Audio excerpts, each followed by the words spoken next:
The Browns, they're putrid. They're the worst team in the NFL. The season, the 2024 season is over. Lamar Jackson can't win the playoffs. He'll win a third MVP, though, so that's great. Drew Sample is the most important piece of the Bengals offense next year. Go Joe Burrow. He deserves to be MVP. I wish he was the Browns quarterback. I kind of mean that. If you're looking for the most reactionary, silly, and unserious show on the internet, then you're home. Live from Hamilton, Ohio, it's Off the Bench by Chatterbox Sports on 1410 ESPN Radio. The fact that Casey produced that intro and just takes a shot at my team to start and then finds a random clip of me drooling over Joe Burrow to end the intro is just wild stuff. Like that's A+ trolling on Casey's part. Doesn't get enough credit for it. Shout out to Casey. He's not here today. But yeah, every time I hear that, I'm like, he did very well with that. I mean, it was a 1-2 punch. It was a punch to open and a punch to close. But we welcome you in Off the Bench, presented by United Dairy Farmers. Justin Kinner, Jacob Tissett in the producer chair here today. Well, Casey takes the day off, of course, and we got Elliot Rearing, everybody. Oh. Good morning. Morning. Champions Grill. That's where you're going to be live tonight, correct? That's right. See you guys there, 7 o'clock. Appreciate it. Giving away Bengals tickets. Going to be fun. Yeah, what game are you guys giving tickets away? This Sunday. For this Sunday. It's Ravens, Bengals at the Miller Lite Party Deck, maybe. I think I'm saying that right. Out in one of the end zones. I forget which one. Again, don't know. But nonetheless, we are giving away Bengals tickets at Champions Grill tonight, 7 p.m. Well, should be good. Should be fun. So right away, you get tickets that you get to take advantage of right off the bat, and it's a big one this weekend. Again, it's the first AFC North matchup for the Cincinnati Bengals as they take on the Ravens. But Jacob, good morning. Again, behind the producer chair, ready to rock? That's right, and I only screwed up once this morning. Forgot to press record until right after Elliot stopped talking, so now we're recording, and this is right about where the radio's going to start. Welcome in. Welcome on in. Welcome in, everybody. This Champions Grill tonight, 7 p.m. See you guys there. We're giving away Bengals tickets. Who are they playing, Elliot? The Ravens, Kenner, this Sunday. It's going to be at the Miller Lite Party Deck, I think. Who knew? I don't know. Wow, we'll that's see everybody pretty cool. there. Take advantage of going to the game right away. Yeah. AFC North opener. Whoa. How about that? My apologies. Jacob behind the producer chair, good morning. That's right. Good morning. Good morning. Happy to be here. Happy to be here. I like the hat. I like you. that hat much better Thank than you. my I appreciate it. What we got? What we got on deck tonight? We're going to open up with your headlines, I think, right? I hope. Yeah. We'll open up with Elliot's headlines. Both Ohio teams. When I sit in this chair, I get to dictate a little bit of what we talk about, right? So why are the Browns a part of the opening, the second segment of the show? It's just because I said so. So 1-3 Browns, 1-3 Bengals. Are they both playing for their season coming up this Sunday against the Ravens for the Bengals? You know, AFC North Open. I don't know if you've heard that. And they play on Sunday. Yeah, it's a big deal. And we're giving away tickets tonight. We're giving away tickets. Champions Grill tonight, 7 p.m. Jacob Tissett behind the producer That's chair right. today. Hi, Justin everyone. Skinner, the host. Now we'll get to that. We'll get to some Joe Burrow had a lot to say during, his addressing the media yesterday, and of course there's a lot of chatter about that. A different tone for Joe Burrow. Joe Burrow had a different tone with the media. What does that mean? We'll dissect that coming up in a bit. But let's set the tone for Off the Bench today, better than we've done thus far. We'll get things started with Elliot's headlines. Whoa!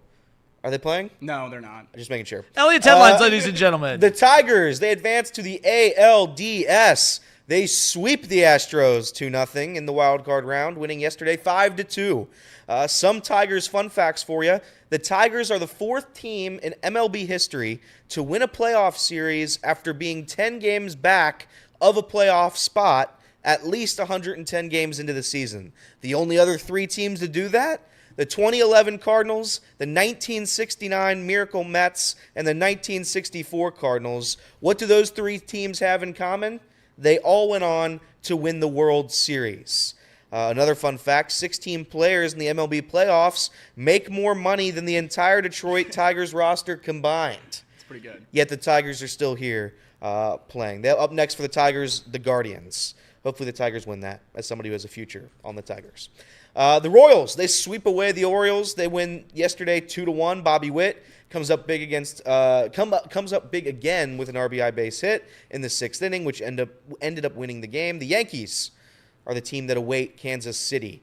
Some late game heroics in Milwaukee last night as the Mets blew a 3-1 lead. Brewers even up the series at one apiece. They win last night 5-3. A couple of big home runs late. 7:08 first pitch tonight. They are the only wild card 2 teams remaining. A little nugget about the ALDS before you move on. The Sure. Guardians, Royals, and Tigers combined payroll $327,833,149. The Yankees, $309,434,607. The 3 teams going against the Yankees in the ALDS barely pay their players more money than the Yankees do. Yeah. Let me ask you guys something on that real quick, because I know people say, well, spending money doesn't matter and doesn't always mean anything. But look, the bottom line is, if all things are equal, if you don't have to spend money to compete and all that, I still would rather have a team that spends money. I would still rather have a team that spends money. Like, I get these stats at times, but it's like what we talked about with the Guardians yesterday. I understand that it's not like the blueprint to success is spending money, but I think how you spend it matters. I think sometimes retaining talent, spending money on retaining talent matters more than bringing in talent at times too. But I don't know. I still would rather my team spend money, even if there's a ton of examples that show spending isn't everything, but at least you feel like they're efforting towards something. Whether you're keeping your players or adding players, you're trying, as opposed to just running in place every year. Yeah, I don't give a damn about saving money. It's not my money. It's the owner's money, and the owner is responsible for the team, and the team should be able to compete. And they're supposed to have enough of that money to field a good team. Correct. So if you are unwilling to compete, if you don't like the way Major League Baseball is set up, and that you have to spend a lot of money to compete, don't buy a franchise. Easy problem. But nonetheless, they did that, and the Reds haven't done anything in 30 years. But good. The Padres, they got out to a 5-1 lead, hung on till the end. They swept the Braves, 5-4, the final score. They now take on the Dodgers, Padres-Dodgers. Since the wild card round became a series instead of a single game elimination in 2022, 10 of the 12 3-game series have been sweeps. 10 of the 12 3-game series have been sweeps. Pretty interesting there. Mets have been part of both of them. I think so. Right? Yeah, I think so. This would be brutal. FC Cincinnati, the orange and blue, they tried to come back from 3 down last night, fell to the New York City FC 3-2. Acosta and Baird were the goal scorers yesterday. It was on the bar that I was at, so look at you. I didn't really watch it anyway, but they did Always lose. at the bar. I saw they tweeted out something, though. FC Cincinnati tweeted out like their players were getting harassed by New York City fans. That's kind of wild. Not good. I didn't watch the game, don't know anything about the situation, but I saw the tweet from the FC Cincinnati account. So I guess our players are being attacked by New York City fans. That's not fun. That's not cool. Bad New York. That's New York, they're tough, dude. That's what they do. We just got to be tougher. That's true. That's true. Those are your headlines. Cincinnati sports players getting terrorized by fans. Who would have thought? Seems Everyone's to be talking about common. Yeah, everyone's talking about it.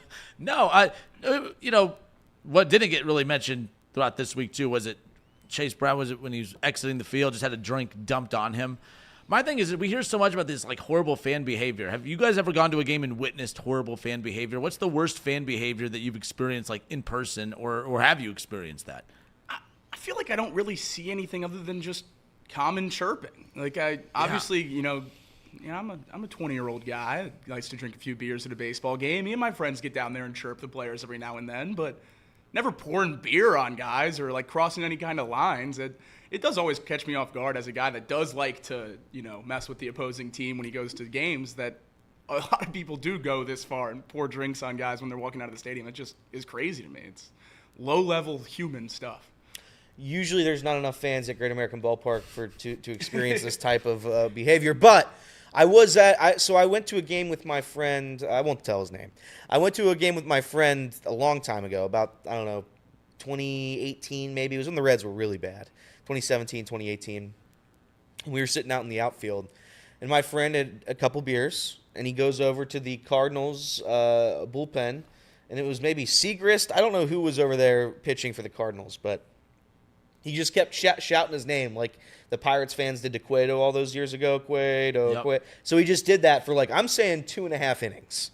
And I guess somebody in the Cardinals bullpen called security and said, "Get this guy out of here." So the guy comes over, checks our tickets. "Hey, you sitting here?" And he's like, "No." He's like, "Okay, well, I'm going to kick you out." So we get removed from the section, and we get brought back down into the concourse where there's like a cop waiting. And again, at this point, my friend had a couple of beers. He decides to dart off. Nice. He just ran away. I love this story. And the cop's like, I wasn't going to do anything. I don't care. And he just ran away and hid in the stadium. And the cop's like, yeah. All right. What do you want me to do? That was probably the crazy. I had another fan yell at us once. I was with my two friends, and we were just sitting there enjoying our time. Again, nobody in this ballpark. It was just us, the people in front of us, a couple other rows, spaced out in the ballpark. And we were just having a conversation. We had a conversation pretty much the entirety of that game. We just kept talking, and that's what you do, right? You just talk during the game. I don't know. That's what I do. And so I think it got to the sixth inning. It got to the sixth inning, and there was a woman in front of us, and she said, she turned around we were in the middle of a conversation. She turned around rapidly and said, "Can you guys please shut up for 5 minutes?" And we're like, "What?" And we just sat there in silence for like a good 5 minutes. Prove it wrong. And we didn't know what to do. So we got to the eighth, and those of you who know me and those of you who know what kind of grudges I hold, I wasn't going to let that stand. Of course not. So I sat there, and for the next 2 innings or so, I cheered so loud that my voice was gone the next day. And it got to a point where it was close in the ninth inning, top of the ninth inning. I think we had base runners, or the opposing team had base runners on, and there was 2 outs. So me and my buddy Zach, we just start getting up and clapping, screaming right in the ears, just as loud as we possibly could. And we both go, "Can't cheer, but if I could cheer, this is what it sound like." And we kept doing that. And eventually her son, who was about our age probably at the time, 20 years old or something, turned around and looked at us, and we're like, "What? Can we not cheer?" And the guy just got held back by his mom and his dad. I'm like, what's going on here? We can't cheer at a baseball game. That was the craziest story. The only grudge I ever hold at sporting events is I'm a stander. I don't know why you go to a sporting event and sit down and watch it on a Jumbotron. When you're there in person, you spent money on a ticket, watch the people actually playing the game. And when people tell me to sit down, even if I want to, no matter how bad the rest of the game, I will not sit down. I stand the entire game. I'm talking through halftime if people are chirping me in the first half to sit down. And I know when Reed went to the game, he said he had a similar experience, people asking him to sit down, and he wouldn't do so. So I was glad he kept my spirit alive. I take it back. Before last year, I've only been to maybe 3 Bengals games. The craziest one was we were in the second row of the end zone, my grandpa and I was a kid. I was probably 12 years old. And it was a Bengals Steelers game, and it was exciting. It was a lot of energy in the stadium, but usually when you sit in the second row, you don't expect to stand up. Yeah. I just don't expect to stand up. That's fair. As a kid. Well, this guy and his wife were head to toe painted in orange, and they never sat down.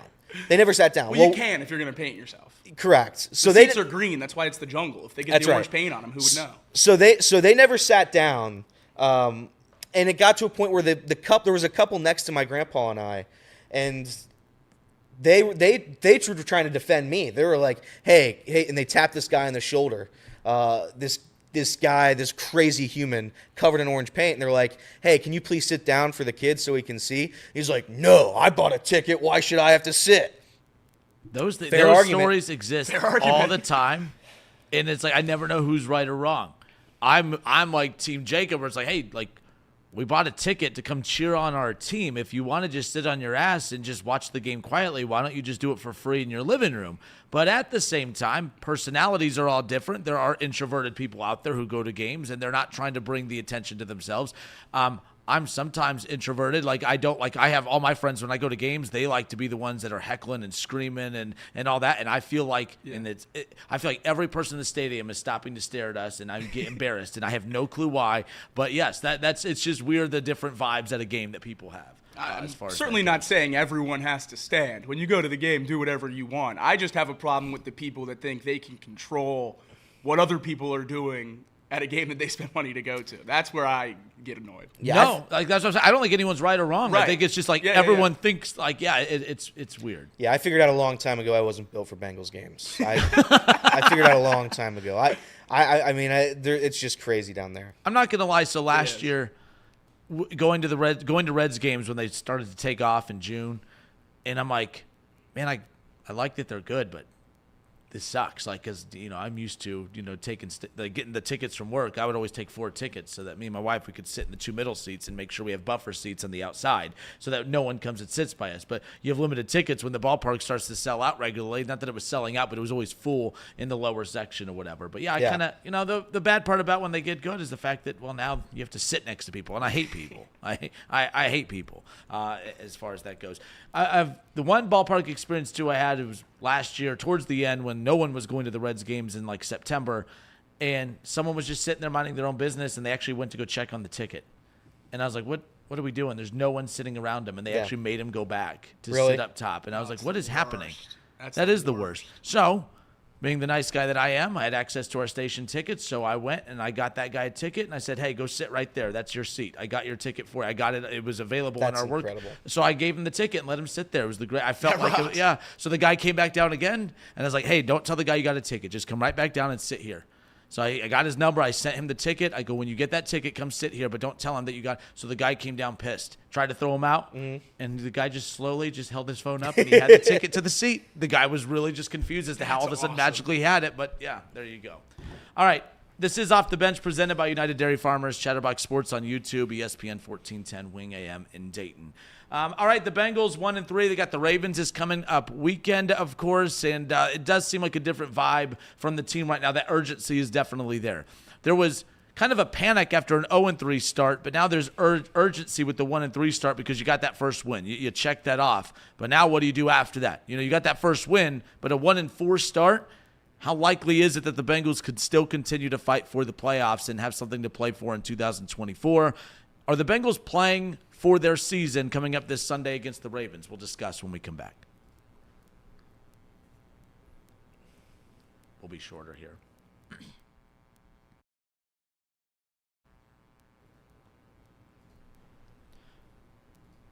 Joe Burrow and the rest of the Cincinnati Bengals addressed the media yesterday, of course, and they're coming off of a weekend where they got their first win of the season. Obviously Joe Burrow, Jamar Chase, and the Stars were more loose in their post-game press conference with the media. They got their first win.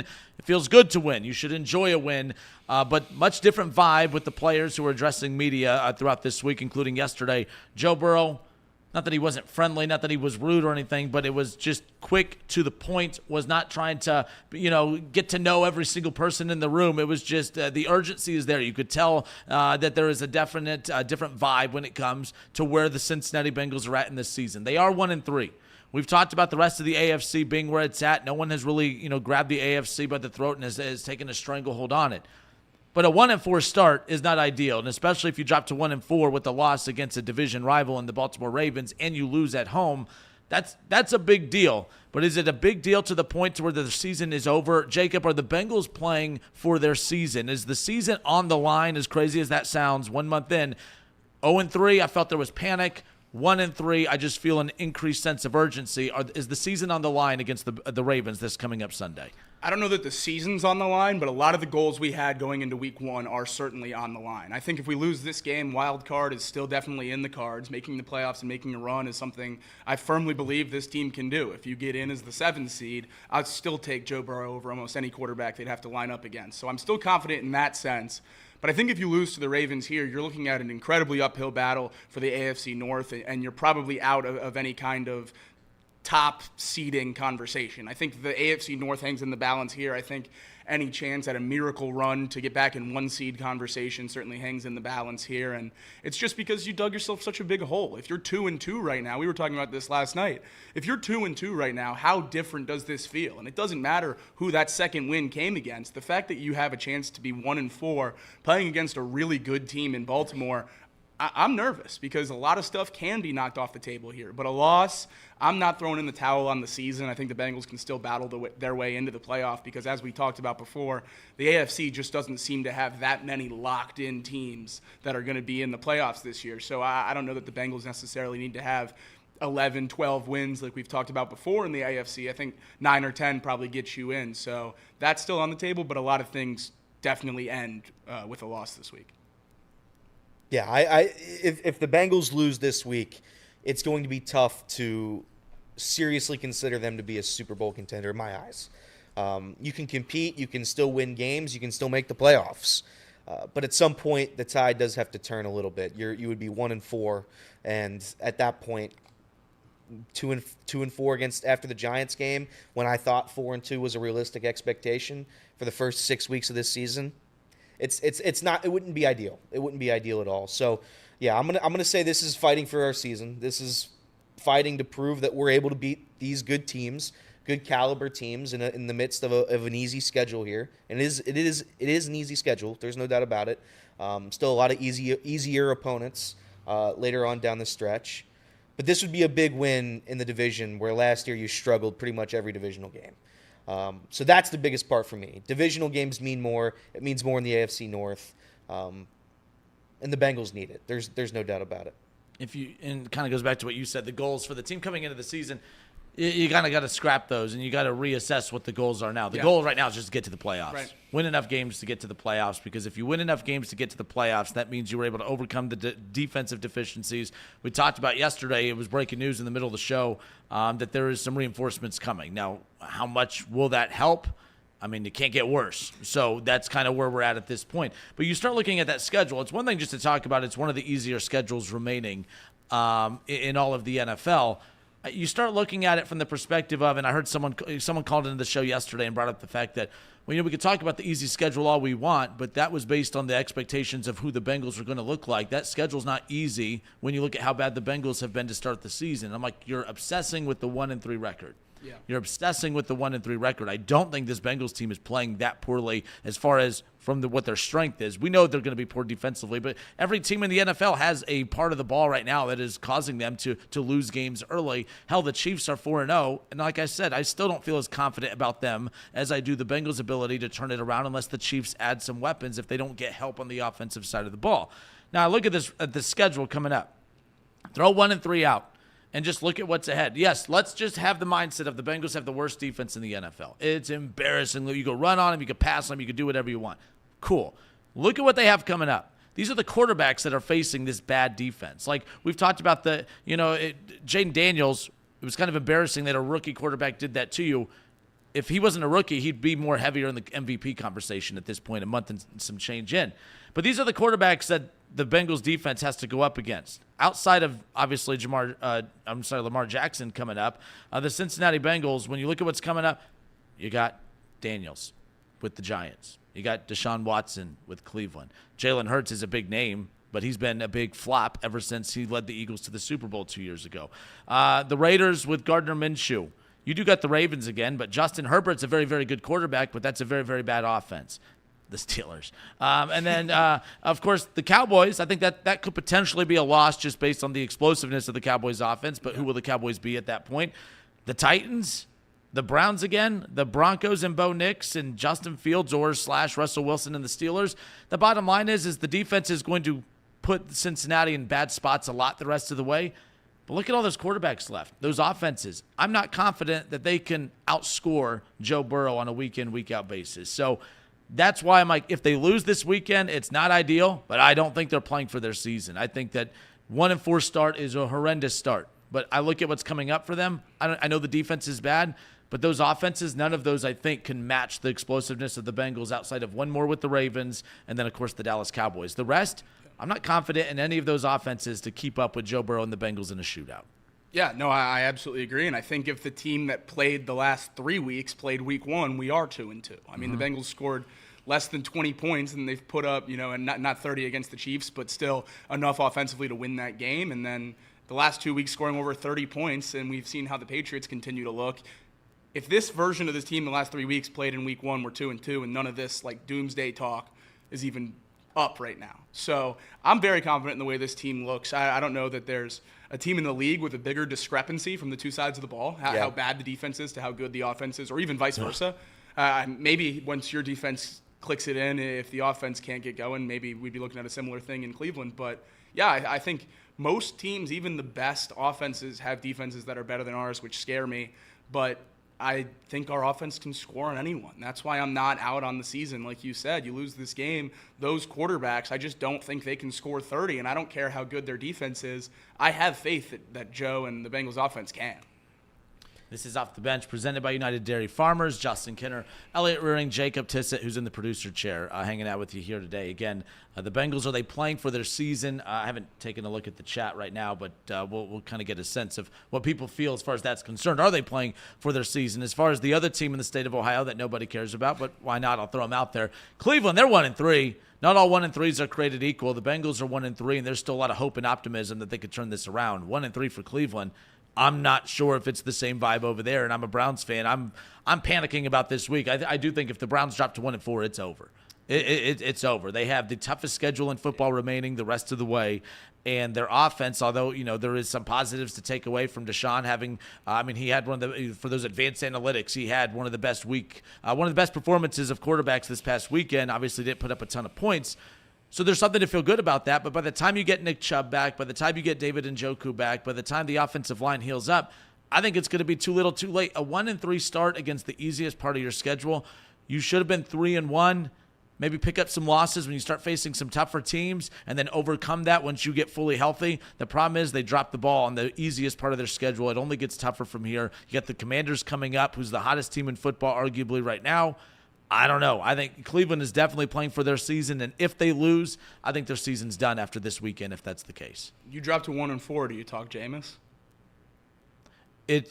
No. Depending With the way on how he Deshaun looks. played last weekend, if you notice, all that talk went away. There was Yeah. no Jameis talk Yep. this week. You can find out who just genuinely hates Deshaun Watson versus hates the performance of the offense as a whole. Deshaun wasn't the problem this past Sunday, but that doesn't absolve him from all the issues that he has brought to the table before.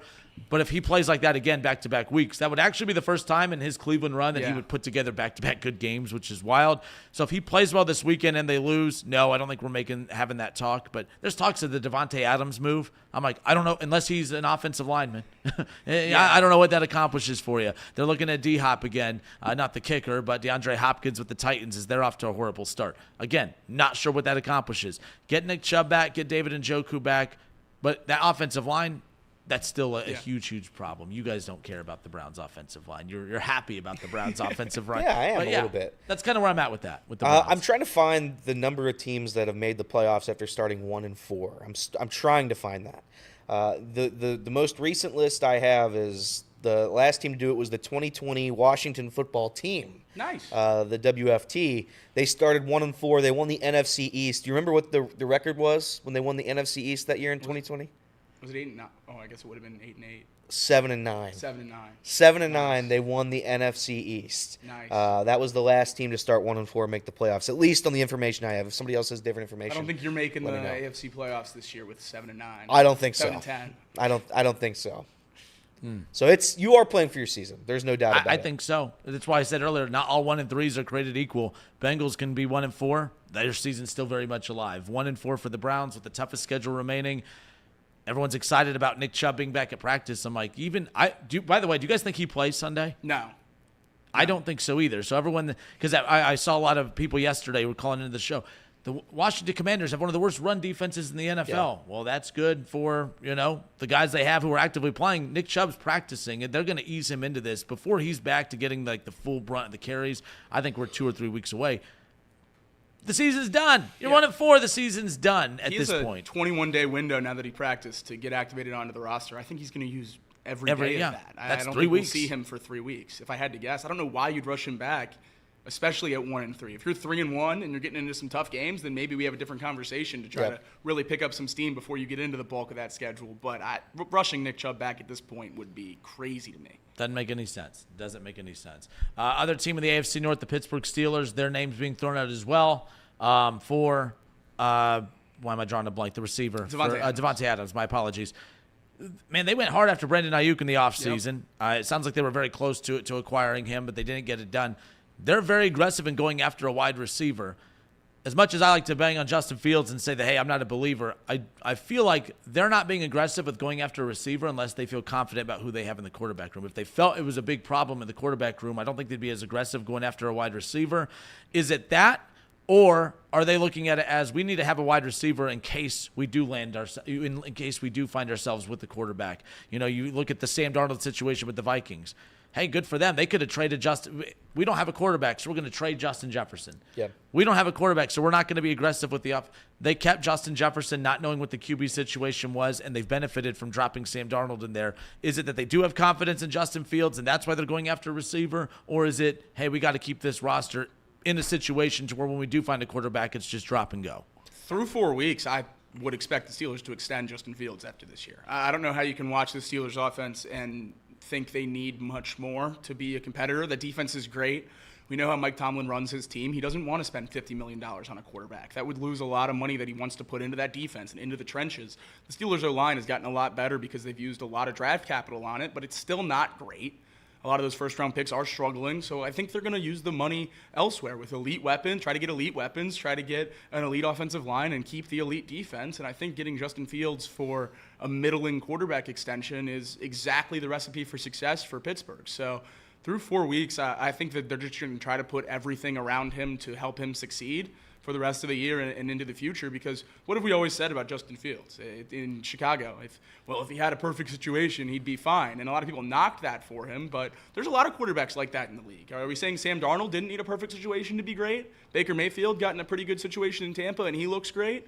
A lot of quarterbacks need great situations to be great, and I think Justin Fields, if he can get some elite weapons in there, we saw how good he was at Ohio State, and I know that was many, many years ago, and people talk about that like it was, 2010, but he's a good quarterback. He can make plays at an NFL level. He just needs to be comfortable, and he never got comfortable in Chicago, and I think he's comfortable right now in Pittsburgh, and they recognize that he's the kind of guy that they need to lead that team, and they're going to try to put everything around him while keeping him at a cheaper level. They have to have one of the worst wide receiving rooms in the NFL right now. I mean, Why'd they move on from Deontay Johnson, do you think? Yeah. I didn't mean to cut you off, but you say that, and I'm wondering that. Why did they do that? They're so aggressive to go get another receiver, but you had one, and you just... I think that was going south pretty quick. I mean, we saw the Mike Tomlin, leader of men, he couldn't reel him in? Saw the clips of him walking off the field last year, not blocking against the Bengals the one time. Not diving for the fumble. Yeah, I think that was just kind of you don't fit here, let's go get a corner, because they traded him for Dante Jackson. Well, I cut you off. I'm sorry. No, it's okay. I was just going to say, their wide receiver room right now is George Pickens, very good. And then outside of that, it's Van Jefferson, Calvin Austin III, Roman Wilson, Scotty Miller. Those are their wide receivers. I didn't realize they let it dip off that bad. I had never paid attention to that. So, you're right. I think then maybe that's what it is, too. We're trying to go get another wide receiver because we need to know. Right. I felt that way when the Browns had Baker the first time. When they went and got Odell Beckham Jr. and, obviously he had Jarvis Landry and others. It was like, well, Baker, if you don't succeed here, I don't know where else you can succeed because they gave you every weapon imaginable. You have a run game. You have very good wide receivers. What else do you need? He didn't capitalize on it fully to the extent in Cleveland or what have you. But, yeah, I think that's what they're doing with Justin Fields. We're going to give you everything you need. You need to prove that, hey, that we're last in touchdowns in the NFL because we haven't provided you with enough weapons as far as that goes. But And as far as the Ravens in the AFC North, screw them.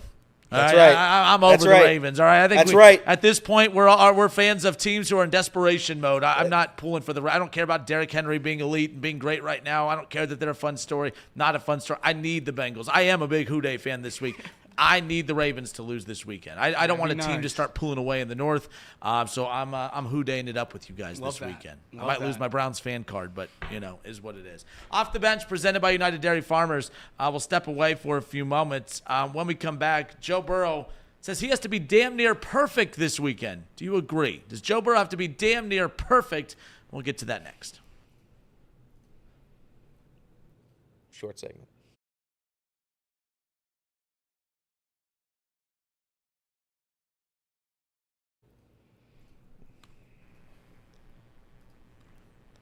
What more does Joe Burrow have to do? That's kind of the theme of the first, 4 weeks of the season, right? I know we had I was on no sleep. We had our heated debate earlier in the week. We don't need to revisit that whole Joe Burrow and the Chiefs thing, right? We'll just ignore that. We'll pretend that segment never happened, right?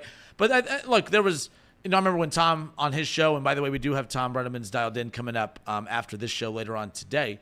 But I remember him bringing up the Bengals in the red zone, needing to be better in the red zone. And everyone's like, with all the issues on defense, why are we bringing up the problems in the red zone? And Tom's main point was, there's still areas that the offense can improve. It's not as if the offense has been absolutely perfect, but people piled on Tom. People piled on anybody that was kind of critical of the offense, saying, hey, this is where they can be better. And people were almost using the question as a challenge. What, does Joe Burrow have to be perfect? Does he have to be absolutely perfect? Well, I think so. We all think so, not as being disrespectful to him, but with how bad this defense is, yes, I think he does have to be perfect. He has to be damn near perfect. This was Joe Burrow addressing the media, basically validating everyone out there that's questioning, does he have to be perfect? Here's Joe Burrow. You got to be aggressive out the gate. You can't let the game come to you because your possessions are going to be so limited. I'm going to have to play damn near perfect. That's how I'm preparing. So it's an exciting opportunity. It's a big game. It's a big game. We know what our record is. We know the opportunities we have going forward, but it's our first divisional opponent. We're 1-3. We need to get this one, and it's a big game for the Bengals. We're confident in our group. We're rolling on offense right now, which is, we've still left some points out there, which when you score 33, 34 back-to-back and you feel like that you've left points on the board, it's a good spot to be as an offense. So, we're going to continue to, chase perfection, trying to score on every drive, and it's a big opportunity. We need to play better against everybody in general. I would say we haven't played our best ball yet. We have to. We're just worried about getting the win. I'm not really worried about what the win says to the outside world or what it symbolizes. I'm just trying to get the win. That's always been my goal, is to go out and play perfect. Perfect's not always 100% completion percentage or 5 touchdowns. It's putting yourself and your team in the best position each play, play in and play out, to have the best possible result on that play. Sometimes that's a 0-yard game, sometimes that's a sack. It just kind of depends on the play, and so I'm always chasing that. All right, that was Joe Burrow again addressing the media yesterday, basically saying what we've kind of all been saying is, and some people, I guess some Bengals fans, guys, are taking it as an insult when people say Joe Burrow has to be perfect. Well, what more can he do? Well, he has to be perfect. That's not a shot at Joe Burrow. What about Patrick Mahomes? He's not perfect. Lamar Jackson's not perfect.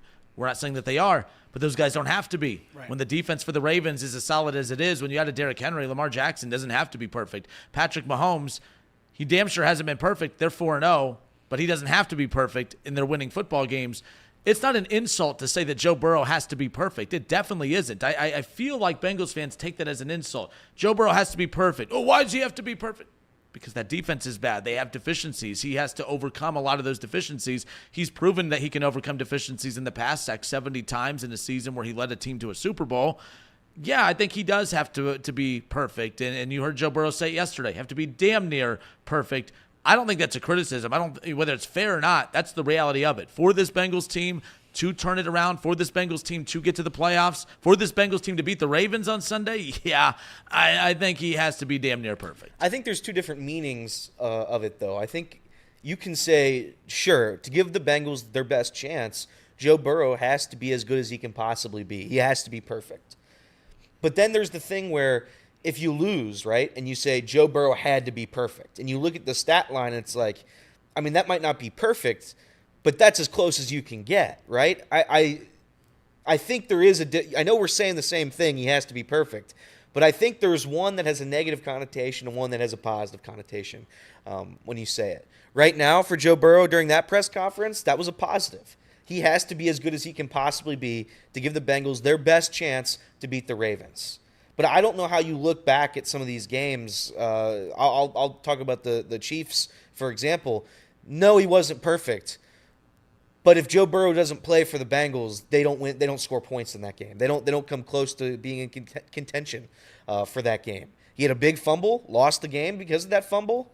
But at the end of the day, I think Joe Burrow, no matter what, he gives you their best chance to win. And I think it's okay if he's not perfect, but still really, really good. So does he have to be perfect to beat the Ravens? No. But he has to be pretty damn good, as he just said. Yeah, whenever I say it, I mean it as an indictment on the defense, not an indictment on Joe Burrow. I think he does have to be perfect, or the closest thing to it for the Bengals team to beat any kind of contender in this league. Is there more wiggle room against teams like Carolina? Sure. Did he play almost perfect in that game as well? Yes. So it's something that he can absolutely do, and it's not a bad thing to ask him to do it. We've put him in this position where he has to be perfect. The Bengals had an opportunity to invest in the defense, which we knew was going to be a problem, and they didn't really. They took some pieces. They got Sheldon Rankins, which was phenomenal, and hopefully he makes a bigger difference in the middle, a guy I was really excited about. In the back end, Geno Stone also hasn't really been performing to the level. So they tried to put pieces on this defense to raise the floor. It just hasn't worked out. When the defense is this bad, Joe has to be perfect. When offenses can run the ball for 6 yards of carry and keep you on the sideline, you have to score every time you're on the field. It's not a negative to look back on these games that Joe had and the fumble in the Chiefs game and say, hey, that part of that loss falls on his shoulders. He has to be better. And I don't mean that as a negative to how he played. I mean that to if he makes 1 or 2 mistakes in a game, the Bengals don't have a chance, whether we like it or not. That's just the reality of the situation that we're in right now. So I think the sooner Bengals fans realize that it's not a shot at Burrow to say he has to be perfect, the better place we're all going to be in this season. Because this is going to be a talking point for the next 17 weeks or however long we're lucky enough to play. We're going to be talking about how Joe Burrow has to be perfect. Because if this defense doesn't improve drastically and we do make the playoffs, then you're playing contenders every single week, and you are absolutely going to have to score 30, 35 points to knock off contenders with how this defense plays. So, yeah, I think Elliott said it pretty perfectly, how it's different connotations when different people say it, even though they're saying the same words. So as long as everyone knows where we stand with it and that we're not sitting up here taking shots at Joe Burrow, it's just an overview of how the Bengals operate right now. I think that's really how the Bengals fans are going to be able to operate the rest of the year. And that's fair. And look, I look at it from the perspective of you're paid with the expectation to be as damn near close to perfect as possible, whether your defense is good or not. That's why we're critical of Patrick Mahomes. Yeah. Patrick Mahomes is not, he's turned the ball over in every single game this year. We're not saying Patrick Mahomes isn't good, but we're like, what the hell, Patrick Mahomes? Like, you have this defense that Joe Burrow would kill for. You know, you're without Rashee Rice and Hollywood Brown moving forward, but you also had Rashee Rice up until this point of the season, and we're still turning it over a lot. Like, Chiefs fans will get defensive of those criticizing him. We don't look at it as, we're being disrespectful to Patrick Mahomes. We're saying the same thing about Patrick Mahomes that we should be saying about Joe Burrow. I just think fan bases get real protective of their guy. I think you're being protective of your guy, as you should, right? Like, look, I get protective of, Deshaun over there in Cleveland, right, from time to time. But, no, when it's all said and done, look at Josh Allen. Josh Allen's another one. He has to be damn near perfect for his team to win. And he was lights out in weeks 1 through 3. They were 3-0. He wasn't very good against Baltimore, and they lose. Like, he's another one, like Joe Burrow. He has to be damn near perfect for his team to win. The defense isn't as bad as the Bengals, but he has no offensive help. He has no one on that. He has no weapons. So it's not a shot at Josh Allen to say, man, you got to be damn near perfect for the Buffalo Bills to win. Well, why are you saying that? I mean, Josh Allen, the only reason they have a chance to win, as Elliott said, the only reason they're 3-1 is because of him. We get that, but there are more plays he could have made against Baltimore, and we might be saying the same thing if they come up short against Baltimore on Sunday. I'm here to tell you, I don't think that's good. I do think the Bengals in a desperation game get this win. So I'm not stirring the pot or hating, but I see both sides of this. I just don't think it's hating to say he needs to be perfect. It's impossible for me to get more back in than if we win this game. If we win this game, I'm going Let's to go. All the way back. All the way back. Because then I can just start spinning that we could have won the Chiefs game and could have won the Patriots game, and then look, in my head we're 4-1 and we're back to where we thought we were going to be. So yeah, it's going to be spin zone city if we get the win, and I'm going to be all the way back. The energy is going to be all the way back. The win against Carolina bumped it up a little bit, but we're still not to where I thought I was going to be excitement wise about the Bengals at this point in the season. This win would have me all the way back. I agree. If this win would a 2-3 Bengals team with this win is a different 2-3 Bengals team. So yeah. Fair enough. All right, this is Off the Bench presented by United Dairy Farmers. Was that 3 or 4? 3. That was 3. All right. We're going to do some ads now. Yeah. Let's do some ads on the YouTube side. Again, by the way, for the radio listeners, Off the Bench, you can watch the show every day from 10 to noon live and interact in the chat. You can be as mean as you want to me and follow what everyone else does. In the chat on YouTube, follow Chatterbox Sports on YouTube and watch Off the Bench. Or, of course, if you're just waiting for it to appear on radio, we appreciate that as well. But we're going to go to YouTube only for this portion as we, pay some bills around here. And we'll dive back into some more NFL around the corner. We even got some college football stuff that we'll dive into. Did you mention the Von Bell situation? I did. You did? Well, okay, but it wasn't even Von. It was Von Miller. Von Miller. My apologies. So it wasn't even that. So, but yeah, I mentioned it. We'll be right back. Damn it. We only did 3. It's 3. Oh, we're back. Ad reads. Bengals Report is proudly sponsored by Encore Technologies. At Encore Technologies, we deliver cutting-edge IT solutions for a data-driven world. From mobile computing and desktop support to advanced data center solutions, we help businesses enhance efficiency Productivity. Jimmy's still in the chat. I hope you said it. Visit encore.tech, where your path to innovation begins here. Mike. Oh, no. Oh, no. Mic's off. Ad reads. Encore Technology. Bengals Report proudly sponsored by Encore Technologies. At Encore Technologies, we deliver cutting-edge IT solutions for a data-driven world. From mobile computing and desktop support to advanced data center solutions, we help businesses enhance efficiency and Productivity. 2 productivities for the price of 1. Visit encore.tech, where your past innovation begins right here. Pawnee Water. Best water in the world. Jeez. Okay, I'm going to be honest. I wasn't expecting that one. That was awesome. Pawnee Water. What was that? I wasn't even looking. Pawnee Water's the best water in the world. Natural alkaline filtration. Right here, Pawnee Water. It's the best. Shout out Pawnee Water. And then Game Time. The only app we use to buy tickets, Game Time, is the best. Game Time has a new feature called Game Time Picks that make getting picks to your favorite live events even easier. Game Time Picks filters out the fluff to show you incredible deals on great seats so you don't have to waste time searching through thousands of tickets. The super deals are phenomenal. You can get tickets to the Bengals game cheaper than anywhere else right now against the Ravens this weekend. It's the best place to be when you're looking at sporting events, concerts, anything that you need a ticket for. Make sure you use Game Time.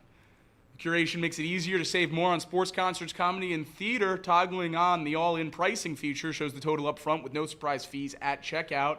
Seat views give you a 360-degree panoramic view from your seat in the app before you buy, so you know exactly where you're sitting. The lowest price guarantee on Game Time will credit you 110% of the difference if you can find cheaper tickets elsewhere. Game Time's ticket coverage covers your purchase with the most flexible customer service policy in the ticketing industry. Download the Game Time app, create an account, and use code OTB for $20 off your first purchase. Terms apply. Again, create an account and redeem code OTB for $20 off. Download Game Time today. What time is it? Game Time. What time? Game Time. Hey, what time is it? Game Time. What time? Game Time. That's right. Any other housekeeping, Elliot? Yeah, tonight, Champions, I don't know if I've mentioned this yet. Champions, 7 p.m. tonight. Champions Grill, Work Road, W-E-R-K Road. Champions Grill with an E. Everybody, 7 p.m. tonight. We're giving away Bengals tickets. Be there, be square. Hope to have some fun. That's right. There is a rumor that I will be talking.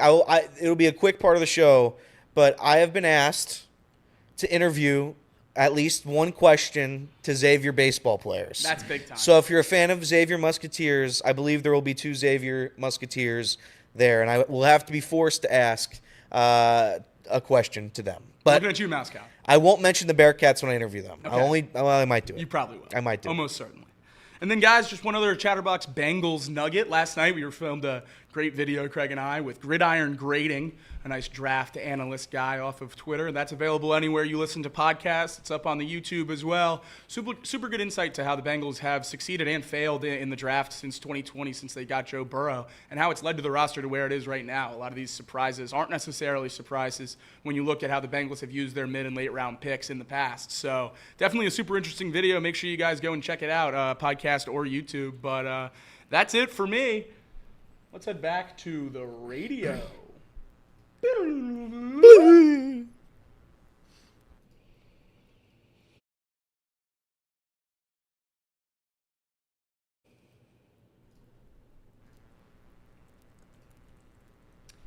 We're back. Forgot to switch the camera. So we're live on radio We now? sure are. We are live on 1410 ESPN Radio in the beautiful Dayton, Ohio. Now, we welcome you back again off the bench, presented by United Dairy Farmers. Justin Kinner, Jacob Tissett in the producer chair today, and Elliot Rearing off and rolling here on a Thursday. We'll get to some college football stuff coming up around the corner. But it got me thinking, we were talking earlier about Justin Fields, right? And, we've talked about Sam Darnold, Baker Mayfield, Geno Smith, these guys. Good quarterback or good story? Like, you could say, well, they're all good quarterbacks. But at the same time, when you think about the blueprint, like every team is striving to get themselves to the point where they're a Super Bowl contender. And I don't know if any of those quarterbacks you could drop into that blueprint of saying we're a Super Bowl contender because of those guys. Like everyone is lining up trying to position themselves to go get a Joe Burrow, a Josh Allen, a Patrick Mahomes, a Justin Herbert, even a Jaden Daniels, right? Like, even right now, C.J. Stroud at this point. And I'm looking at teams like right now we're all in love with this. Oh man, look at what Baker. He's turned his career around. He looks great with the Buccaneers. Well, he looks good with the Buccaneers. Are the Buccaneers a Super Bowl contender? No. Sam Darnold, he looks great with the, obviously, Minnesota Vikings. Are they a Super Bowl contender? I mean, people feel pretty good about them 4 weeks in. But I'm not going to let 4 games of Sam Darnold just absolutely erase an entire 5-6 year run of him in the NFL. I mean, the guy's thrown over 60 interceptions in 74 games. I mean, he has a career completion percentage of 60%. It's not as if this guy has just been absolutely lights out his every step of the way. Like, there's more. I'm not going to ignore 70-plus games of Sam Darnold's career and only focus on the 4. I'm glad that he's playing well now, but the NFL, quarterbacks don't just go from average to elite and lead teams to Super Bowls. You look at the last 10 years of teams that have won a Super Bowl. Nick Foles is the worst quarterback that has won a Super Bowl, and he had to throw for 300 yards and 3 touchdowns to outduel Tom Brady to win that, and that was a hell of a story. Nick Foles never returned to that level of a quarterback. Like, that's the thing. I'm like, we're falling in love with these stories. I'm just not buying into them. I'm not buying into Justin Fields. It's a good story. It's a feel-good turnaround story. I'm not buying into him.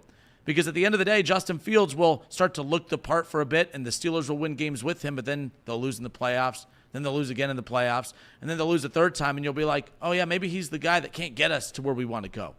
You know, it's the Andy Dalton effect. Andy Dalton was a hell of a quarterback. He was a very good quarterback. He was an MVP candidate one year. He was a good quarterback.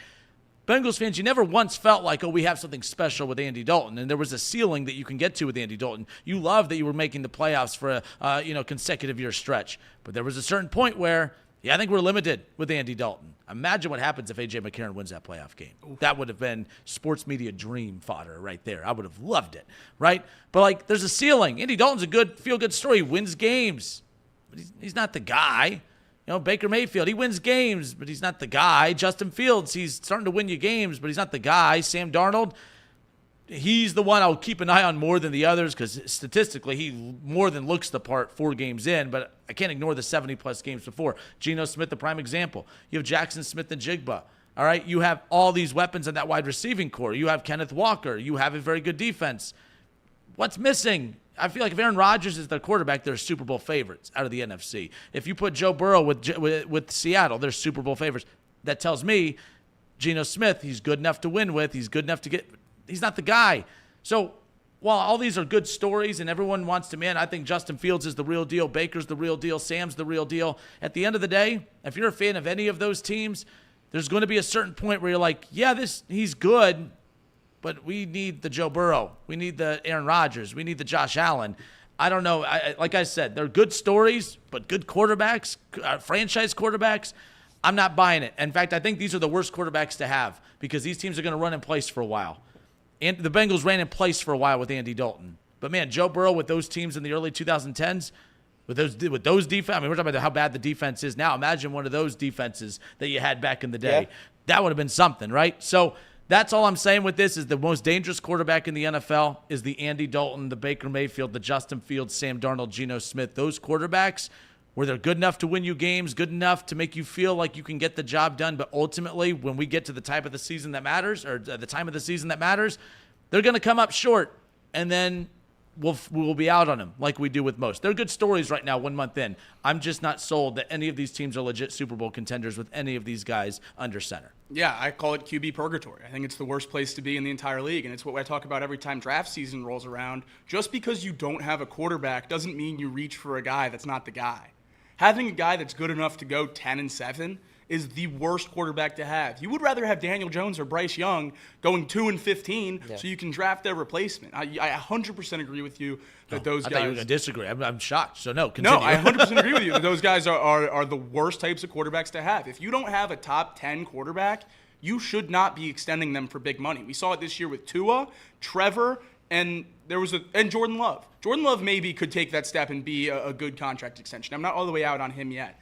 But I think it's very easy to say, just 4 games into these new contracts, Tua's hasn't even kicked in yet, that those 2 $55 million extensions were terrible deals because even before the injuries for Tua and before the 0-4 start for Trevor and the Jaguars, we all knew that those guys were not good enough to win a Super Bowl. And if you don't have a quarterback that's good enough to win a Super Bowl, you should not be extending them because otherwise you're going to live at 10-7 and hope that you get lucky when you get into the playoffs. And that is not a good place to be because it's not the MLB. When you get into the playoffs in the MLB, you roll the dice, and maybe you get lucky. You win a few games, you make a run. We've seen it how many years in a row now with the worst wildcard teams going to the World Series. That doesn't happen very often in the NFL. Why do we talk about those Giants teams beating the Patriots all the time, decades later? Because they were a wildcard team that went all the way, and that is so rare. You need to be a wire-to-wire contender in order to win a Super Bowl in the league, and that's why an 0-3 start to the Bengals made us all feel so crappy. Wildcard teams don't make that long-term run very often. Do I think we maybe could because most wildcard teams don't have a quarterback like Joe Burrow? Yeah. But in order to be a legitimate contender, you have to compete for your division. You have to compete for a Super Bowl. And if you're in a division with any other elite quarterbacks, going 9-8 or 10-7 isn't going to get it done and sneaking in as a wildcard team. That's a terrible place to be. That's why during that time for Cleveland with the Baker contract, before Deshaun was even brought up for Cleveland, there was a lot of angst about what the Browns should do with Baker Mayfield. Yeah. Well, they should extend him. They've won games. They got to a playoffs. They won a playoff game. No doubt. All true. But when I watched Baker with the Browns, even when he was playing at his peak without injuries and all that stuff, it was like, but there's still a gap. There's still a gap between Baker and Patrick Mahomes, and you would have to pay Baker what the Chiefs were paying Patrick Mahomes at that time, and it's like you're not getting the same monies, the same value. Tua, I think Tua's not as bad as what we make him out to be, but his health moving forward, his availability is going to be at question. The Bengals will get way more out of bang for their buck with their quarterback than the Dolphins will with theirs. That's why with the Browns, I'm kind of bummed. Like the Browns lost last weekend, I'm kind of bummed that Deshaun not balled out, but played well. Because I wanted him to look bad and them lose so they could just move on to Jameis and just, hey, we've admitted the quarterback where we have to make a change at quarterback. Deshaun playing average the rest of the way is the worst thing that can happen for Cleveland. These guys, I think, are the worst thing for these teams. Now, those fan bases are enjoying the winning. That's going to mask everything right now throughout the regular season. But come playoff time, and Baker he won a playoff game with the Buccaneers. He won a playoff game with the Browns. That's great. But no one's like, Baker looks good. The Bucs are the favorite to win the Super Bowl. There's a reason that the Bengals are 1-3, and people feel better about the 1-3 Bengals than even the 4-0 Vikings at this point. Like, I feel better. I would put all my money on the Bengals winning a Super Bowl before the Vikings. And the Vikings are 4-0. Are they 3-1 or whatever? No, they're 4-0. 4-0. They're 4-0. Sam Darnold is lights out. And I still feel better about the Bengals' chances of winning a Super Bowl than I do the Vikings with Sam Darnold. Yeah, I think in the NFL especially, it's a little bit different. Expectations are so much different if you have a quarterback. The teams back in the early 2010s with the Bengals, there was always the hope of, maybe we can get to a Super Bowl, maybe, but we all knew that Andy Dalton wasn't the guy. He was a guy. He was a serviceable quarterback. He was good enough. He had decent numbers, great numbers, but we knew he wasn't the guy. You have to pay him because we know what the floor is with Andy Dalton. And teams like to have a floor as high as possible. I think teams would rather have a high floor than a high ceiling at times. And that's what it was with Andy Dalton. I think if you have a team with Geno Smith as the quarterback, with Sam Darnold, Baker Mayfield as your quarterback, you know you're going to experience a high floor. But the ceiling will not be as high as everybody else's, the ones that have top 10 quarterbacks. Because you need a top 10 quarterback. That's what it is in the NFL. Only one non-top 10 quarterback, at least that I can think of right now, has won a Super Bowl in the last several seasons, and that was Nick Foles, who had a magical run in Philadelphia. That was the only one I can think of, unless I'm wrong on that. No, I mean, before that, I guess a rookie or second-year Russell Wilson. I mean, you have a geriatric Peyton Manning, but, I mean, it's still Peyton Manning. It's still Peyton Manning. Like, the key to winning it all is elite quarterback play. It's just the reality of it. Having a quarterback that can win you games is great. It's better than the alternative, but at the same time, that's why I've always questioned the Steelers' motive. Like, what are you doing? Like, this is about Mike Tomlin's ego. By the way, I'm here to tell you, a lot of teams can. Everyone's like, I think when we had, who did we have on that we were talking NFL with? It doesn't matter. He brought up the point that, man, there's no other team that's doing what the Steelers are doing. But I don't think the Steelers are doing something that other teams can't. Other teams just refuse just to be a 500 team for 10 straight years and not position themselves to go get a quarterback. Jake, you talked about it. Like you wish the Bengals would have lost more games last year. You were mad that they won 9 games last year when Joe Burrow went down. It's like, what the hell? Like, get a better draft pick. Now, your first rounder ended up being very, very good. Yeah. But the point is like the Steelers aren't doing something that no other team could do. A lot of teams can just say, hey, we could just be a 500 team for 10 straight years and just run in place. But no, Mike Tomlin's ego is in the way because the key to actually really competing, there's the reason the Texans have lapped the Steelers twice. Twice. They were better than the Steelers with Deshaun Watson. Now they're better than the Steelers with C.J. Stroud. They've lapped them twice. Technically, the Jaguars have lapped them multiple occasions, and that's a horrible franchise. So that's what I mean by, like, the key to it all is a franchise quarterback. The Steelers don't have that. None of the teams we've talked about have that. The Texans have found 2 franchise quarterbacks in a 10-year span, and the Steelers just keep running in place. So there you go. We good? We're good. We good. All right. Off the Bench, presented by United Dairy Farmers. Chatterbox Sports on YouTube, 1410 ESPN Radio in Dayton. You guys want to talk some college football? Oh. nothing Want to talk some Reds or college football? Let's go. You looked really happy with the college manager conversation. Reds. Are there still Reds conversation? Ugh. Yeah. LA in the outfield when we come back.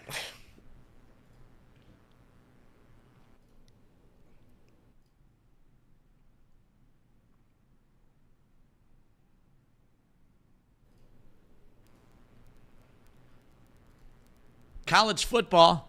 Spent a lot of time on NFL talk today, of course, but kind of transitioning over to college football. The season's starting to heat up. The matchups are getting bigger and bigger. We talked, obviously all week. Jacob was in Alabama for Alabama, Georgia. There's not that big of a game this weekend to match that, but a week from Saturday, you do have Ohio State, Oregon, which has big, high seeding implications on the college football playoff field, of course, as far as that's concerned. But we sit here right now, there's still a lot of top 25 matchups. There's still a lot of very good matchups.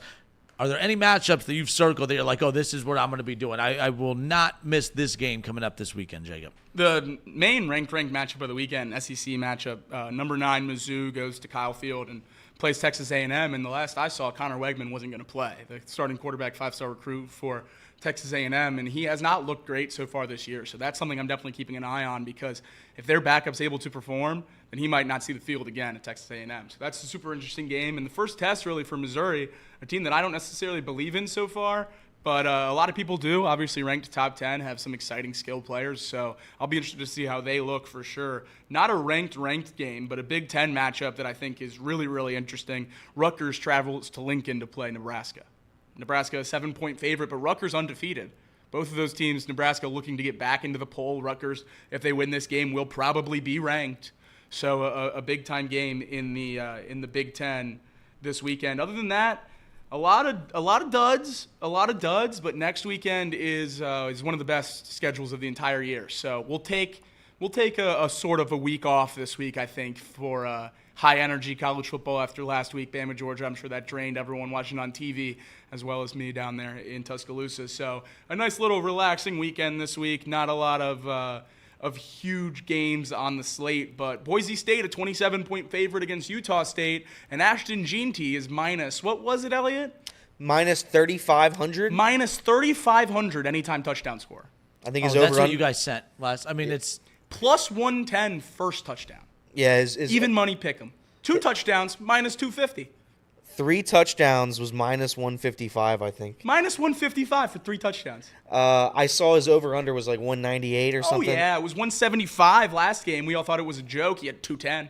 By the way, what's his, from an efficiency standpoint, is he getting like... Unbelievable. So 20 carries a game. Okay, so that was my next point. Not to downgrade what he's doing, because it's the first thing I checked. Because that's when I see inflated numbers like that from running backs, even at the high school level, I mean, that's a hell of a line. And it's like, it's 30, 35 carries, but 20 carries a game, and he's putting up full season's worth of numbers in a half a season. Not even half a season. 82 carries, 845 yards, 13 touchdowns. That's 2 200-yard games, one with 192, and a game he came out for the second half.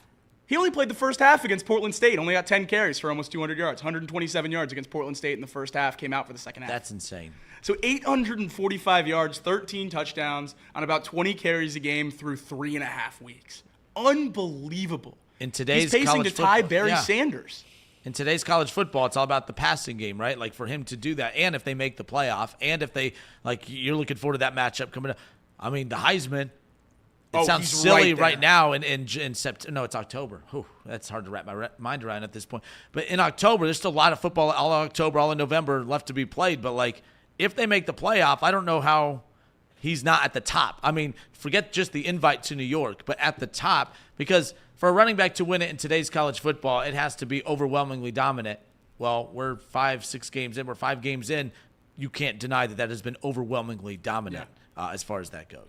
His Heisman chance is 2 weeks away, not counting this week. So 3 games away for his Heisman opportunity. They play 25th ranked UNLV on Friday night at 10:30 p.m. That is going to be a thriller. I can't wait for that one. Winner of that has the upper hand in the Mountain West the rest of the year, and probably an inside track to make the playoffs. So that's a pseudo playoff game that we get in the end of October. So pretty cool to look ahead at the schedule and see how many more games are going to be must-watch TV with this expanded playoff. I know I've talked about a lot how the big games like Alabama, Georgia, Ohio State, Michigan, those feel like they've been hurt a little bit by the expanded playoff. The first thing Georgia fans were saying after we won, it wasn't, good win, and they weren't upset about it at all. It was just, we'll see you again. Yep. It was like, oh, okay, I guess. You even said, I don't want to see him again. I don't at all. But, we probably will, maybe twice. So that's the great thing about it. But no one's looking forward and circling Boise State versus UNLV at 10:30 on a Friday night without the expanded playoff. So it is ultimately good for the sport, and it's good to see that it's going that way.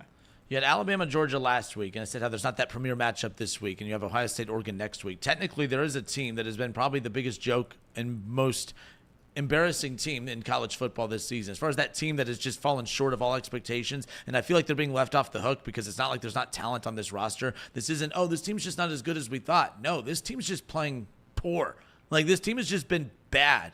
And there are teams that, like Michigan, got a lot of push because of the defending national champions, but we all knew that team was going to be pretty rough this season, that they were going to have some strengths, no doubt, the defense, but we knew that offense was going to be rough. You lose 19, whatever the total was to the NFL. Most teams lose guys to the NFL, but Michigan's not a real program. But we knew they lost 5 25-year-old captains.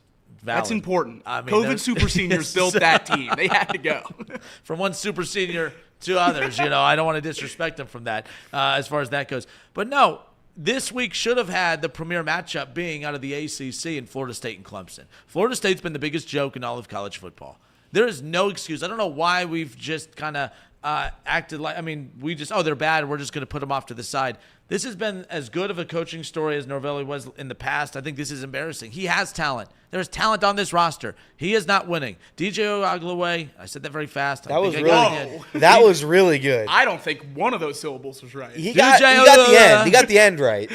Well, there's so many different Uiagalaway. Uiagalaway. Throwing a W in there. Tagovailoa against Uiagalaway, the quarterback matchup this weekend.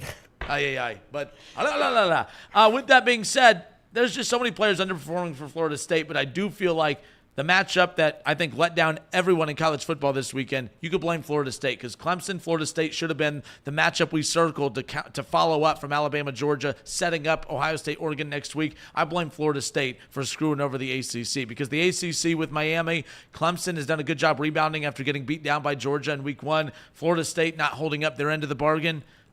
They've really let the ACC and college football down, because that's too good of a team to not be competing in 1-4 with bad losses. Give me a break. And we obviously don't know dollar amounts. That's not made completely clear, but DJ is rumored to have gotten over $1 million. Who's DJ? DJ Uiagalaway. Oh, never heard of him. Good. Rumored to have over $1 million to transfer to FSU, and it broke earlier this week on Tuesday that their new depth chart had their quarterback position listed as or. If you know anything about college football, if you list someone as or on the depth chart, that just means that you can start either, and you don't have to update the depth chart before the game. So DJ and Brock Glenn are listed as or at starting quarterback. And then yesterday it was released that DJ has a hand injury that could keep him out for the rest of the year. Oh, no. That must have just popped up after their 4th loss of the season. Yeah. So I think that's why he's been struggling. Yeah, that might be this got hurt, not this. So we'll see. Yeah. Seems like his feelings are not in a great spot. Any upsets you have an eye on this coming up weekend? We talked about it yesterday with Ohio State, and I don't necessarily think Iowa's going to win the game. I'm very confident in Ohio State, but I'm just scarred from the past and great Ohio State teams losing to teams that they shouldn't lose to. And this is certainly a team you shouldn't lose to, but this is an Iowa team that's a little bit more talented than they have been in the past offensively. The defense, not quite as good, but I think when you balance it all out, they might even be a better team. So I'm a little bit worried about this Ohio State game just in terms of how ugly Iowa can make it.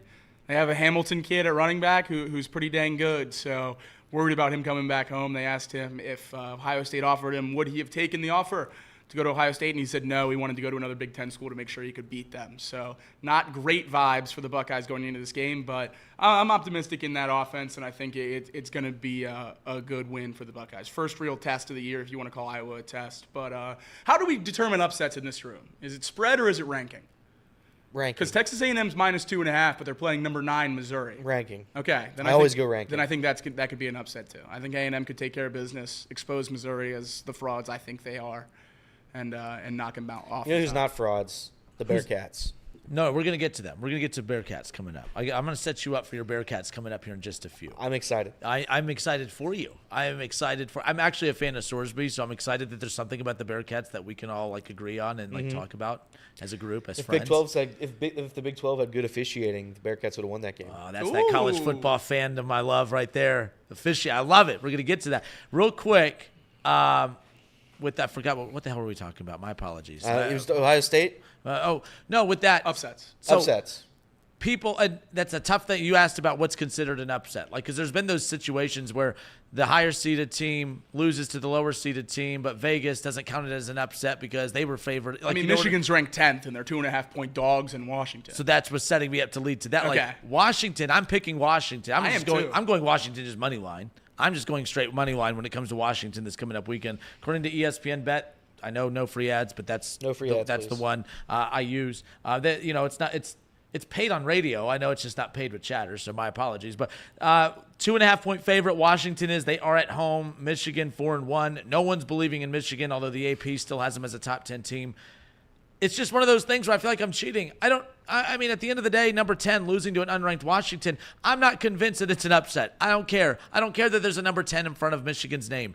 I have no confidence that Michigan is a legitimate top playoff contender, and I think that they're going to take their first ugly loss of the season with the loss against Washington. I'm putting money on Washington, taking Washington money line against the Wolverines this weekend. Yeah, usually when the spreads make this little sense, I just take the side. I would take Michigan here just because I don't understand it whatsoever, but you won't catch me dead betting on Michigan. So I'm going to take Washington, and I'm a little worried about it. Will Rogers is definitely not an elite quarterback, but Michigan's quarterback is much, much lower under elite than he is. So yeah, I'm going to take Washington as well. I think that'll be interesting, and it's kind of weird that people aren't all over Michigan. I thought as a 2.5-point favorite, as a number 10 on the road, that everyone would be all over Michigan, but that's just not the case. So I think the game's going to be interesting, definitely way closer than you'd expect for an unranked team against a top 10 team, and a little weird that Big Ten playing a conference game out in Washington State. That's quite a trek. Miami, Florida is going to Cal to play a conference game this week. They were 1,500 miles into the road trip and just about halfway for their team bus. So shout out realignment. That's great for everyone. I don't mind it, because sometimes the Big Ten has been so bad for a while. I'm not as high in the Big Ten as some. I am now. Actually, I think the Big Ten this year, if you take out USC, Washington, UCLA, and Oregon, you take out the new additions, this is actually the best the Big Ten has been in quite some time. The middle of the Big Ten, a month in, has been really good. Rutgers, Indiana. We're talking about teams that are traditionally not very good. We're usually talking about Iowa trying to convince ourselves that they're going to be a threat to Ohio State because they've pulled off an upset a time or two. We're doing it kind of now with Iowa just because I know they have the defense. But overall, the middle of the Big Ten has been very, very good. Got it, at least 1 month in. 5 month and some change in. Got to give the Big Ten a shout out there. The middle of the league, very, very good. At least as of right now. But yeah, I'm putting money line. I'm taking Washington money line over Michigan. That's my upset, if you will. I think Alabama, not picking Vanderbilt, don't worry, but I think DeBoer's most important week of his head coaching career at Alabama is this week. The emotional high of highs. You were there. The emotional high of highs that you experience. When it's easy to mentally get up and want to run through a brick wall to play Georgia. You're going to play them under the lights. You got Trump coming to the game. You got all these. I had to do that for Elliot. Thank you. Yeah, you're welcome. I appreciate that. I like to, respect, your political talk. I try to talk your language. But no, with that being said, it's easy to get jacked up for that game, but then when you get jacked up for that game and you win the game the way you did, you had a huge lead, you gave it up, and then you come from behind to win that one, and now you got Vanderbilt. I honestly think this is a scary week for head coaches. It's a scary week for DeBoer. No one is picking Vanderbilt to upset Alabama by any means, but I would not be surprised. Alabama's a 22.5-point favorite. I think Alabama wins bigly when it's all said and done, but I wonder if Vanderbilt makes it ugly to start. I think it's very difficult for teams like Alabama, Ohio State, and others, when you have that emotional high that you did the week before, to match that intensity the following week. If Alabama comes out and just trounces them from opening kickoff, I'm a big fan of DeBoer. I mean, I am now, but like that's good coaching as far as that's concerned. I'm curious to see how Alabama looks coming out of kick. And everything I've seen from, bubbling up inside the facility and everything else going around in Tuscaloosa right now is they understand that as well. The assistant coaches and DeBoer lined the facility with mouse traps this week to remind the players that nothing's over and it's still a trap for them as they go into Vanderbilt. Number one, it's rat poison, and Saban said it for, since 2007 when he got to Alabama. There's no bigger rat poison than being ranked number one, and everyone has – you have a target on your back, everyone's taking shots at you, and this is Kalen DeBoer's first chance to be number one. He was never number one at Washington. He was never number one at Indiana, and now he's at the top of the mountain. So it's going to be interesting to see how he responds. I have a ton of faith in him and the rest of that coaching staff to get the guys right. After the game, most of the talking points the coaches said to the media were focused on the second half and not the first half, and how the defense has to get better and the offense has to be able to score for 60 minutes and not just 30. And I think that's the most important thing, because it would be very easy for you as a new coach in a new conference at a much bigger stage to win your first conference game against the number 2 team in the country and just flex your muscles on the podium and say, hey, I'm the best, we're number one, all that good stuff. But he chose to sit up there and focus on the negatives. And Kane Womack, the defensive coordinator, did the same thing. He stood up there and he focused on the negatives of the defense. And I think that just shows exactly where Alabama is right now. They know that nothing's going to be handed to them the rest of the year. They know that people still don't necessarily believe in this roster, and they're going to continue to prove everyone wrong. And I see a lot of people jumping on the bandwagon now, but before the season, most people chalked Alabama up to dead because Saban was gone, and they thought that program was nothing without him. So DeBoer still has a lot to prove, and a lot to prove a lot of people wrong with, and I think a big step in that direction was last week, and an even bigger step is this week. I love 22.5. I'm taking Alabama to destroy Vanderbilt this weekend. I think they're going to prove that they are legitimately the best team in the country. Justin Kinner, Jacob Tissett, Elliott Rearing. This is Off the Bench, presented by United Dairy Farmers. The Bearcats, I promise you, they will not lose this weekend. Elliott's Bearcats will not lose this weekend. Let's talk Bearcats when we come back. This is Off the Bench. More next.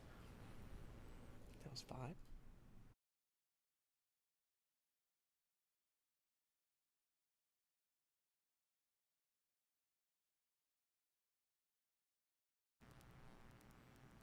I'm very confident the Bearcats will not lose this coming up weekend. I feel very good about that. It's their bye week, Elliott. Yeah. The Bearcats have a bye week. How about that? That's good, because we lost all of our running backs last week. So. Oh, really? Well, Kiner? All 3 of them went down in that game. We were down to the 4th string running back towards the end. I don't know what the statuses of everybody is right now, but it was a brutal. I think there was, let's see how many rushings. There was 1, 2, 3, 4, 5, 6 different rushers in that ball game. So Victor Dawson, Barry Jackson Jr., Corey Kiner, Manny Covey, and Evan Pryor, and Sorsby, all rushing in that game. That's good. Not bad. No, but the bye week, of course, I really like Sorsby. I really like Sorsby. I think, like, right now we talked about so much about your head coach coming into the season, whether or not, like, I felt like, oh, this is it for him. But Sorsby might be the guy, especially if the offense continues playing well. I think records thrown out the rest of the way, right? Like, if the offense continues to playing at a high level as Satterfield's the guy for at least another year, right? Like, is that the vibe? I know, because we can't expect him to. You don't have a choice. He will not be fired this year unless something goes terribly wrong. Do you feel better about it knowing that, okay, we're at least seeing some life on one side of the ball? Yes. Yeah. With Sorsby especially, because right now there is free agency in college football. If you are the Bearcats, you have the most important piece on offense, which is the quarterback. So if you do hit the transfer portal, that's the message. Obviously, I don't know what their collective situation is, but the collective situation, along with, hey, you could take the name of Sorsby out on that recruiting trail, or of course the transfer portal list, and say, hey, you want to come here? You're buried behind a lot of talented wide receivers at Ohio State or Alabama or Georgia or wherever. You come to Cincinnati, you're going to have a very, very good quarterback throwing you the football in the Big 12. I think I feel differently about the Bearcats a little bit, just because of the fact that, hey, big picture, you have the quarterback, and there seems to be a connection there with Satterfield, something that Satterfield, I didn't feel like connected with anything in the early goings, obviously, at Cincinnati. Yeah, it's good to see the offense look as dominant as it has. There's no doubt about it. The defense is a problem. But I don't even know. Satterfield inherited this roster. It was a ton of seniors. Everybody left, and he was kind of on his own, bringing in new guys. So it'll be this year. Next year will be a test to see what Satterfield can do. I think this year is more of a let's see what Sorsby's got. Next year is let's compete at a high level. I think they can make a bowl game this year. I think the bar for that's always been pretty low. Is that 6 games? Is it 5 games now, or is it still 6?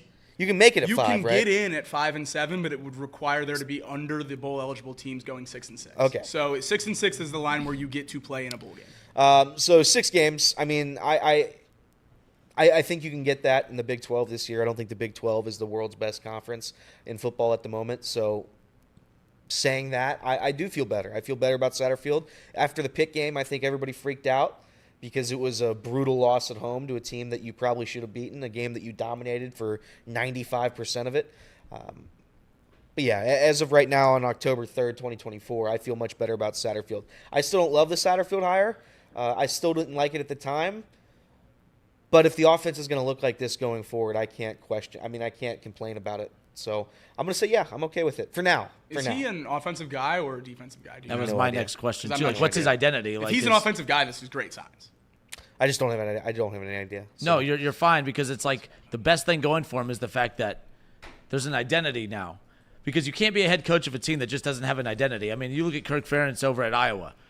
We bury that program constantly because they don't have an offense. But my gosh, their identity is defense, and as long as that defense is still going, what's that? He's offense. He's offense. Mm-hmm. So as long as you, so that's good. If you were hired because of your offensive mindset and that's the strength, that means you're technically doing your job. Yeah. You're doing what you were technically hired to do. Ferentz at Iowa, like we talked about, embarrassing offenses, but he's a defensive-minded guy, and at least defense, that's what he brings to the table. And imagine if they ever paired an offense with that. Same thing with Cincinnati. It is ironic, though. Sometimes I don't always buy into, well, you need a defensive guy or an offensive guy. Why is it so damn difficult if you hire an offensive-minded head coach to complement it with the defensive coordinator that makes you a full package? If the Bearcats could put a defense with Sorsby and add more weapons to that offense, look at the Big 12. It's a vulnerable conference right now, not this season, but big picture, because I don't know what the future of Dion is at Colorado. Does he jump ship after this year with Shador and Hunter leaving? Let's see how bad this Florida State record gets. Yeah, I mean, that could be the best thing going. I think that the Bearcats, I know we had our conversation about the type of program they are. Regardless, you look at the Big 12 right now. If you have that offensive identity and complement it with the defense, Cincinnati might make noise in that conference sooner than maybe some of us anticipated. Well, you said it right there. When you can go into the recruiting portal transfer window with Sorsby in your back pocket saying, hey, look who you get to come play with, assuming he plays like this for the rest of the year, UC is going to be able to dominate that middle tier of transfers. Yeah. Because you don't have the talent on the outside right now to compete, and they're going to be able to come in and play right away.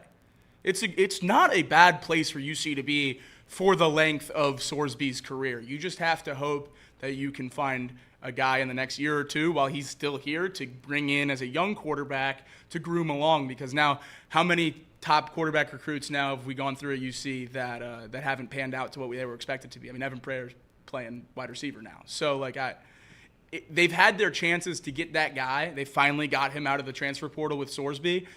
I'm going to be really interested to see how the Bearcats operate. And honestly, I don't know if it's the worst decision for UC to just be a portal team. Go into the portal, get the Sorsby-esque players that aren't playing somewhere else in the middle of the Big Ten or the middle of the SEC, get them in there, and then see what happens with the offense. Because you might never be able to get that level of quarterback on the recruiting trail just because you're going to be competing with so many other big-time schools. Sounds like that's what Syracuse is doing. Exactly. Especially, Syracuse is a prime example. No one ever talks Syracuse football, but Kyle McCord, coming from a high-profile school, made them relevant. Cincinnati could be in that same boat. The other thing to keep in mind with Sorsby as well, a couple weeks ago or last week, we talked about that UNLV situation. What everyone do? UNLV, who cares? Yeah. This is why you care. Yep. I don't know anything about the Bearcats situation when it comes to NIL. I'd really like to know what the what their situation is with that, because that's a name to keep an eye on. Sorsby is exploding as far as a name at the quarterback position, which is the most expensive position in college, NFL, football in general. That's something to keep in mind, because I don't know what their NIL situation is. But last week, when everyone was burying us saying, who cares about UNLV? I'm like, no, the Bearcats, that's the type of program that you have to – this does impact the Bearcats, because I think Sorsby is trending in that direction where if his value explodes, can Cincinnati afford to keep him? That's why we brought up the UNLV situation last week, and I think he's a prime candidate to be concerned about that, but also an opportunity to put the collectives on notice to, hey, get your stuff together. We got to keep a Sorsby, and you have to have success with him. Because like Jacob said, if they are going to be that portal team, you got to show the rest of college football that, hey, when Sorsby's done, you can come here as a quarterback and have success. What you can't do is drop the ball with Sorsby and then lose that confidence for quarterbacks around the country. Oh, your NIL shaky, and you didn't win with Sorsby after his value started to explode. I think Cincinnati has something here. They just can't drop the ball. It's not going to come from a win-loss standpoint right now, but I think the Sorsby is the most entertaining part about what the direction of the team can be the rest of the way. Yeah, he's been incredible. I think he was ranked too as like the second worst quarterback in the conference, or towards the bottom coming into this year, outside the top 10. And to see him do what he's done this season, which is completing 66% of his passes, 1,500 yards, 12 touchdowns, an interception. His first interception came late last week against Texas Tech. Went back for 6. Probably ended up losing that game because of that. But saying that, he's been absolutely incredible. They take on UCF next weekend. I saw someone say, the Bearcats will just play in the Pop-Tart Bowl or something. You want to know what I don't want to have happen for the Bearcats, because it could be this matchup. There's a team out of the MAC that dominated Power 4 teams the entire non-con. You know what I don't want to see? I don't want to see Bowling Green and Cincinnati in a bowl game. And that Bowling Green and Cincinnati in a bowl game, I feel that's just going to happen. I don't know why. You know what I mean? And that's not a good thing for Cincinnati, because you can't lose to Bowling Green. And I think Bowling Green could potentially beat this Bearcat team. That's how good Bowling Green has been. This is a perfect segue for something I was going to try to nestle in the show at You're some welcome. point. Bowling Green might legitimately have the best player in college football. Harold Fannin, their tight end, is unbelievable. He was just added with 6 other players to the Blitnikoff watch list on the first update after 4 weeks of college football as a MAC tight end. It is unbelievable the production he's been able to do. And you think MAC tight end, well, maybe they're not playing anyone in non-con. He's not going to look very good. Well, how about at Penn State and at Texas A&M, where he put together at Penn State 11 catches for 140 yards and a touchdown, and then turned around the next week at Texas A&M when 8 catches for 145 and a touchdown.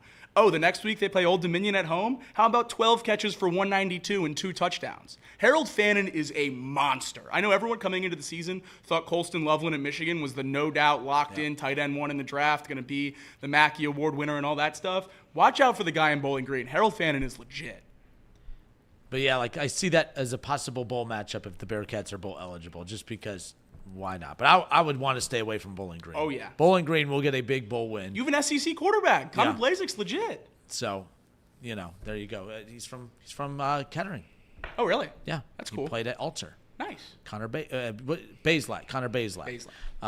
But yeah, he bounced around a bit, but yeah, that's a good spot for him, no doubt. Well, that wraps it up for us. What do we have coming up next, at least on Chatterbox Sports on YouTube? What do we have coming up next on YouTube? We've dialed in coming up next, 12:05 start time, so we'll be off and rolling. Tom's in studio. Luke's going to be on call, so it should be a good show. We'll talk about the Bengals Ravens game, Joe Burrow's quotes like we did today. Certainly interesting to get Tom's take on all that stuff. And then, as always, on Dialed In, we'll pick college and NFL games. So super excited to be in the producer's chair for that one. Make sure you stick around and watch Dialed In at 12:05. Yep, and then, of course, his thoughts on Pete Rose, as well. You guys see that clip that the Reds social media team did? I did. So good. That was really cool to have Marty be the first one to sign that. I thought that was really cool. I do got to say, last thing on the way out, and I don't really care. I mean, we're an ESPN affiliate. I really don't care. One of my favorite media guys was ESPN's Jeff Passan until this past Monday. I think the guy's gross. I think that was gross. Bad. Jeff Passan, I have no respect for anymore, and I do not like. I don't care how much he entertained me on the Pat McAfee show. I think he's a good personality for baseball, to add a young, vibrant personality. But to use the day of Pete Rose's passing to make a point was very, very disrespectful and gross. So I'm out on Jeff Passan. I'm no longer a Jeff Passan. I saw some people, obviously all speculation, but I did see some people speculating that as the number 1 MLB insider, he was given a Manfred hit piece to write. I saw a lot of people saying that he wasn't writing that on his own. He was told, basically, if you want to stay in your prominence with the MLB, this is the Pete Rose story you write. Not confirmed. I mean, certainly just a it theory was that's being odd. floated, but odd, especially for a guy that carries himself very, very well. That is not something I expected Jeff Passan to do. he's done a really, really good job as the baseball insider and a guy that everyone seemed to like across the board, and that was honestly disgusting. Yep. The Johnny Bench interview on Dan Patrick. I thought they didn't get along. I don't know if it was like I don't understand the relationship between Johnny Bench and Pete Rose, because I thought he was kind of hard on Pete Rose during that interview too. I don't know if you saw that. I didn't see the interview, but I watched the documentary on Pete Rose, and the whole ordeal was about how like you had to keep those two separated, like they didn't get along, and then all these quotes are coming out. My good friend Pete Rose. I thought it was awesome that they had made up, but I didn't see the interview on the Dan Patrick show. He said they made up, but he did say like their relationship was very strained, and I thought it came off as like he was taking little shots at peppering shots at Pete Rose all throughout that Dan Patrick interview. And it was, again, it's their relationship. I can't speak to who Pete Rose was, but I did see a couple instances there where the Pete Rose kind of slander right on the day that he died. And that's the big thing too, because we're done here, but like there's the stuff about Pete that is uncomfortable to talk about. But the day he passes or the day after he passes, that's not the time to bring that stuff up. Give it a week at least. That's a decision. That's a move. And some made it. And if you feel better about yourself, fine. Pretending to be high up on your moral high ground. But Jeff passing, I'm out. I thought that was messed up. But if that's the reason, I just saw it floating. I thought it was willing to at least talk about a little bit. Fair enough. Just to float it Fair out. enough. I mean, he's being rumored to take over the NFL insider job. So is NBA. I'm sorry, Schefter, NBA. I saw too. Adam Schefter. Luckily, there's no NBA team in Cincinnati. That's right. So there you go. All right, that wraps it up for us on the radio side. For our Buckeye fans, Paul Keels. I have Paul Keels coming on right at 3 o'clock, so I'll be able to talk all Buckeyes with him for my radio listeners. So keep it locked here on the radio side. Paul Keels joins me next on the Justin Kinner Show, and then we have on Chatterbox Sports on YouTube, dialed in with Tom Brenneman. This has been Off the Bench, presented by United Dairy Farmers.